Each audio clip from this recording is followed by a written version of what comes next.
What is going on, guys? Panther here, and we are bringing you our APA Season 3 Week 7 battle against our good buddy Kyle A and the Miami Donphans. So Kyle's having an awesome season. He is 4-2 right now. I believe he is second place in his division. We are sitting at 5-1, also second place in ours, behind A-Drive.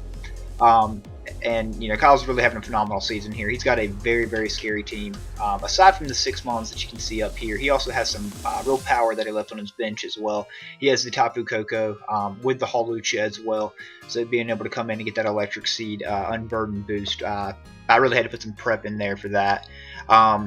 He has a Haxorus as well, which was really scary for my team to face, just because I do have the unaware Clefable, but of course Mold Breaker being able to break through unaware and everything like that. So I really prepped really hard for those 3 mons. Obviously the Nido Queen is here primarily to check that Tapu Koko. Hawlucha, my Mew, and my Blastoise are going to be able to check that thing pretty nicely. And I'm going to be able to get some chip on it with the Rocky Helmet, Iron Barb's Ferrothorn as well. And then of course the Haxorus, I just, you know, that thing just tore through me. So my plan was to not let it set up, to taunt it with Salazzle, roar it out with my Nido Queen, make it get chipped with Ferrothorn, or paralyze it, attack it with Mega Aerodactyl, or attack it with my Mew.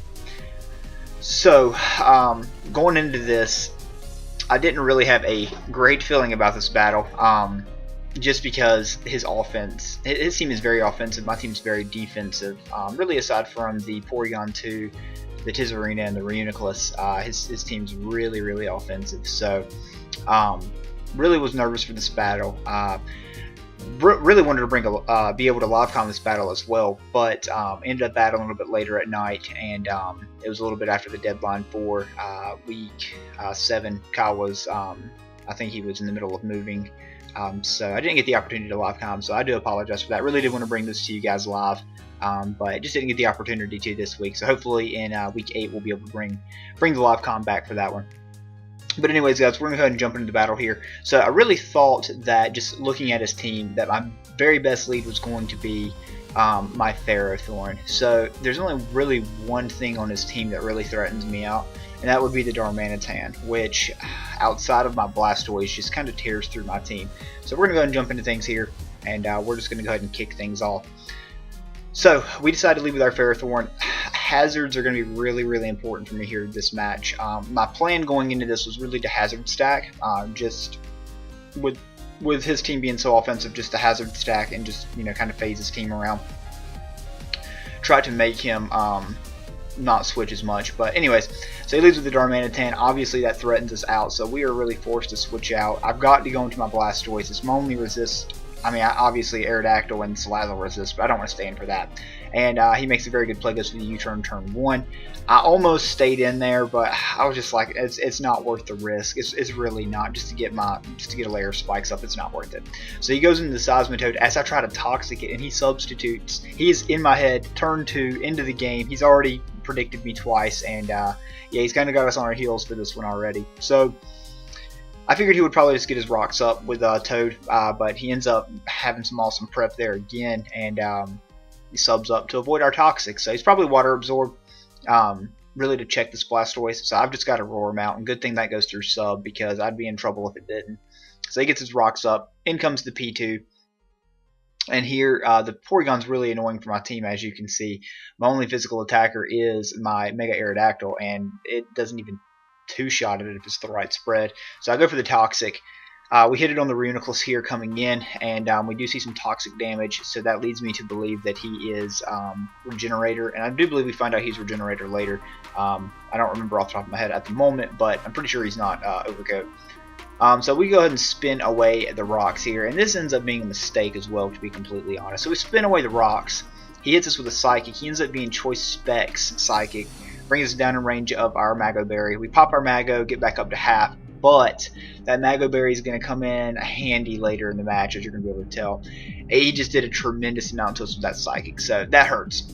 So going to my Ferrothorn here, because I can't stay in. I can't really do much to this thing, and Blastoise is so important for me. And he makes another God tier prediction and brings back in this absolute monster here. So again, I'm on my heels, forced to switch. Got to go into Blastoise, and this is where I kind of talk about how that Mago would have been really helpful to have now, as opposed to taking that Spec Psychic from Reuniclus. So we're getting dominated so far here in this game. He just blows us back with the Flare Blitz here, and makes a very smart choice deciding to switch out. I was really praying here that he would decide to stay in and try to knock me out until it KO'd me, but he makes the right play. I was out of range of Flare Blitz, Jolly Flare Blitz at least. I don't know if he was adamant. So he makes a good play and ends up switching out. Goes into Tizarina, and he's in good shape. So we switch out again, out into our Ferrothorn again, I do believe, and he U-turns. So he's going to be able to bring out the monster again. So we're what? We are 9 turns into this battle. 9 turns, and we have been on our heels every single turn. It's like Kyle is just in our heads right now completely, just being able to come out here and just continuously pivot on us. So it's eating me up right now. Ferrothorn's important. Like I said, I've got to get Hazards up. This is my only real check to a lot of his team, and my plan was if I can get Hazards up and get at least a turn or 2 of chip on this thing, I can sack the Ferrothorn, make it take all of that recoil damage from Flare Blitz, Iron Barbs, and Rocky Helmet, and it'd be fine. Again, as you can see, Mago would have been very clutch here, bringing us back up, but I got to sack off our Blastoise here at this point, so really regretting letting Blastoise take that Psychic earlier in the game now. So now we're in trouble, because now we have no good Fire Resist on our team. So I've got to go out into my Nidoqueen now, and we're finally able to get our rocks up here, because I don't think he's going to stay in, not when he has mons like the Porygon 2 or the Seismitoad that can just come in. I'm a defensive set, like I said, to deal with the Hawlucha, to deal with the Tapu Koko. I'm a Guava Berry. I love those 50% berries, courtesy of the ACC. But he goes out into P2. We can't touch this thing. We do have Taunt, but I don't want to catch an Ice Beam, because Nidoqueen's really important to me at this point, because I can at least take 1 hit from the Darmanitan. And of course I want to try to Hazard stack him as well. So he goes back out into Tizarina, so good play on his part here, and he's able to well, actually we go for knockoff instead of the spike. So we get rid of his leftovers, and now this is really important here. So he what does he do here? Does he Power Whip? He Power Whip. No, he spins here. So on that turn, I don't know quite what health he was at. I wanted to try to spin block him, and obviously I don't have a ghost type, but with the range of health that he was at, and I didn't think about this until after the battle actually, so I'm kind of hindsight's 20/20 here. But if I would have stayed in with Ferrothorn or switched out to Ferrothorn on this turn, I could have potentially, I don't know, I have to see his side of the battle to block his spin, because if I would have went to Ferrothorn, Ferrothorn would have taken, given it that Rocky Helmet and Iron Barb damage, it may have blocked the spin because he may have died, and obviously if you die to the Rocky Helmet, you don't actually get the rapid spin off. Hazards would have stayed. So definitely a huge misplay again there on my part, by not going into the Ferrothorn. It's something I didn't even think about during the battle though. So Seismitoad comes out again, don't want it to sub up on me, so I stay in, and I try to phase it out. But he makes a good play, attacks what's in front of him, and he knocks out my Nidoqueen there on that turn. So things are not looking good for us at all in this battle. So here, my last chance is really Mew, and I'm starting to set up here, and I've really got to stay out of range of about 70% to not die to the Darmanitan's Flare Blitz. Now, obviously, he could U-turn, go into something else, take my move, and then come back in and U-turn again, but I would at least kill 2 Pokemon in the process. So I start Calm Minding up, because I think I can Calm Mind on this thing, but this thing is a monster, and is actually adamant, like max attack or something like that, because he is doing so much damage to me.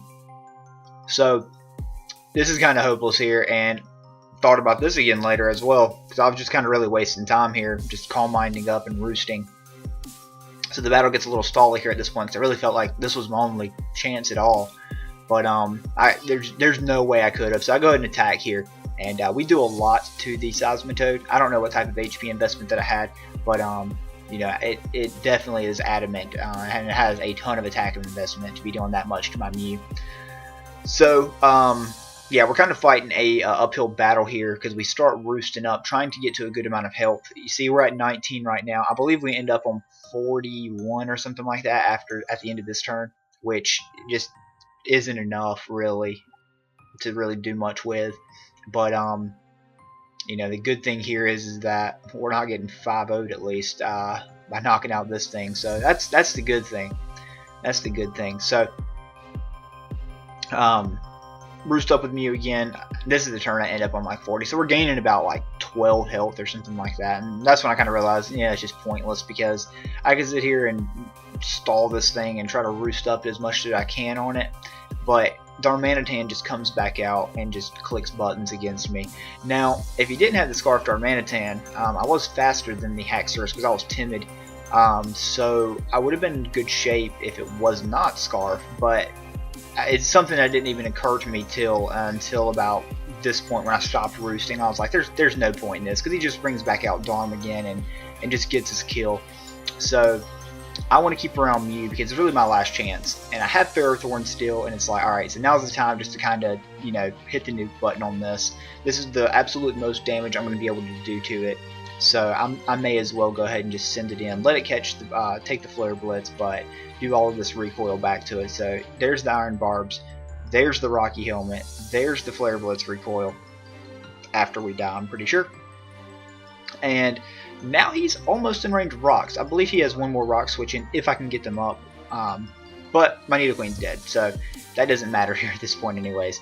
So I go into Aerodactyl. That's my only mon that can actually live a Flare Blitz from this thing, 100%.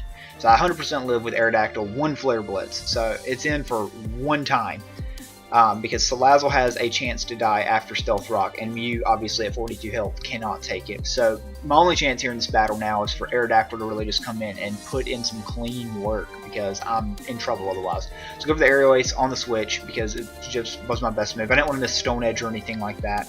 And again here, I know it was going to be close, and I probably should have edged here, but I really didn't have much of a chance here at this point with Scarfed Arm. So fires off the Shadow Ball, does a shit ton to me, and it dies for the toxic damage. So unfortunately, Air misses out on the kill here.